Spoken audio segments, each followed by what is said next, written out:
আপনি কি জানেন পোলার নাইট কি? পৃথিবীর এমন একটি শহর আছে যেখানে সূর্য ডুবে গেলে ৬৭ দিন ধরে ওঠে না। এই জাদুকরী শহরটির নাম বারো বা বর্তমান নাম ওজিয়াভিক, যা আলাস্কায় অবস্থিত, যেখানে প্রতি বছর প্রায় ১৮ নভেম্বর সূর্য শেষবারের মতো অস্ত যায়। তারপর শুরু হয় পৃথিবীর দীর্ঘতম রাত, পোলার নাইট। পুরো ৬৭ দিন ধরে দিগন্তে সূর্যের এক চক্র আলো দেখা যায় না, শুধু অল্প টুইলাইট আর একটু দূরের তারাভরা আকাশ। এ সময়ে তাপমাত্রা নেমে যায় হিমশীতল বরফ ঘরের মতো।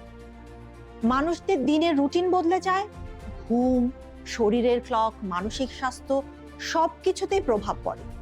কিন্তু অবাক ব্যাপার হলো, স্থানীয় লোকজন এই জীবনযাপনেই অভ্যস্ত। তারপর প্রায় ২৩ জানুয়ারি, ২ মাসেরও বেশি সময় পর, লোকজন সূর্যের প্রথম আলো উদযাপন করে, যেন নতুন বছরের আসল সূচনা। এটাই হচ্ছে পৃথিবীর সবচেয়ে চমকপ্রদ প্রাকৃতিক ঘটনা, পোলার নাইট। অলৌকিক, ভয়ঙ্কর আর সুন্দর, সব একসাথে।